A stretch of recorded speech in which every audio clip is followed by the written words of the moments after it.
first of all, what am I? I am obviously that which is aware of my experience.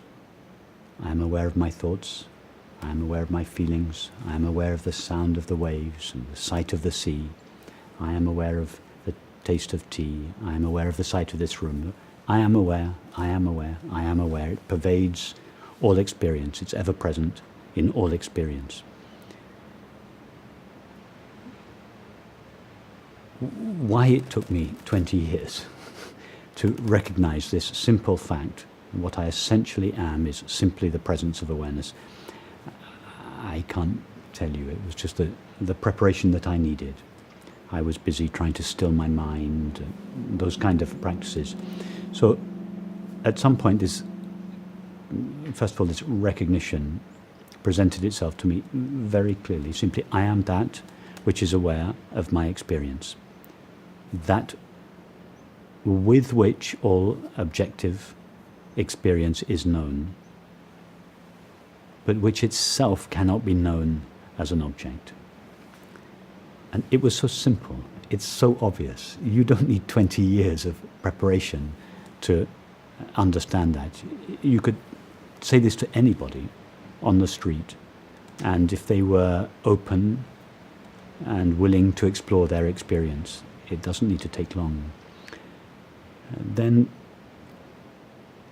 the second question, which was in some ways an inevitable follow-on from this first discovery, is, okay, what I essentially am is awareness, but what is the nature of this awareness? It seems to me to be located in here, doing the thinking, looking out through my eyes, in here doing the feeling. So the second exploration is not as straightforward as the first. The first is relatively simple. Yes, it is obvious that what we call I, what we have been calling I all our life, is that which is aware of all this changing experience. And it seems so obvious to us to begin with that this I, this aware being, this presence of awareness, is located in and shares the limits of the body. For instance, we close our eyes, we can no longer see the world. So we think, oh, in that case, it's obvious that whatever it is that is seeing the world must be located behind my eyes.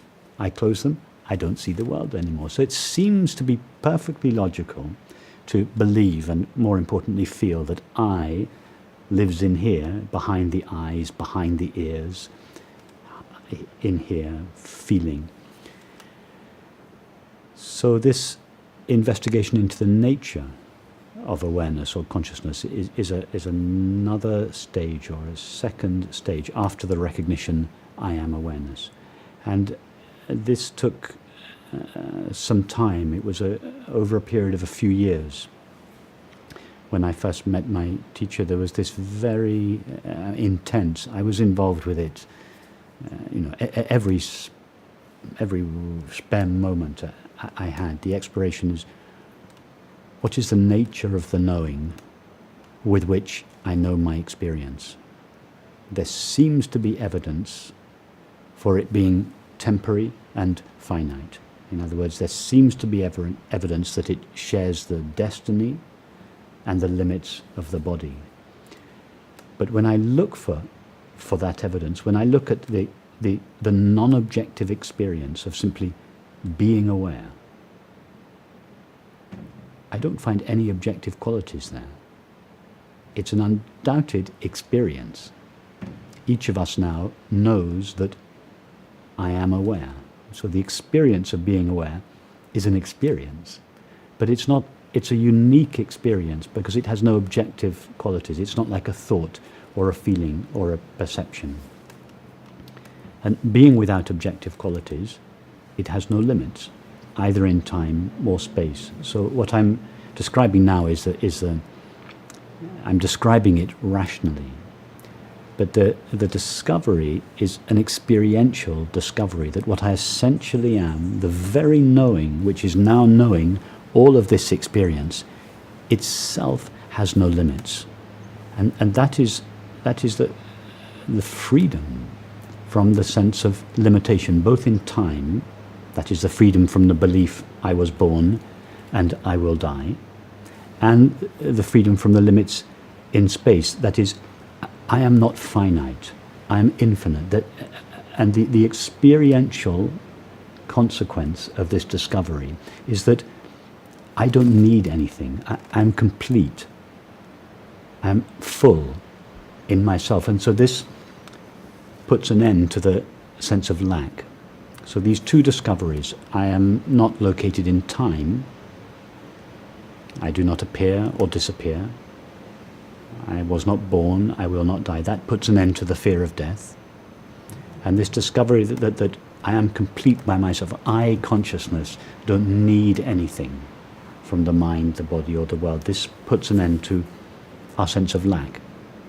And these are the two essential feelings that define the separate self, the fear of death and the sense of lack. And all the separate self, the imaginary separate self's activities are designed to allay the sense of fear and fulfill the sense of lack. That is what everybody who believes themselves to be a separate self is doing in their lives.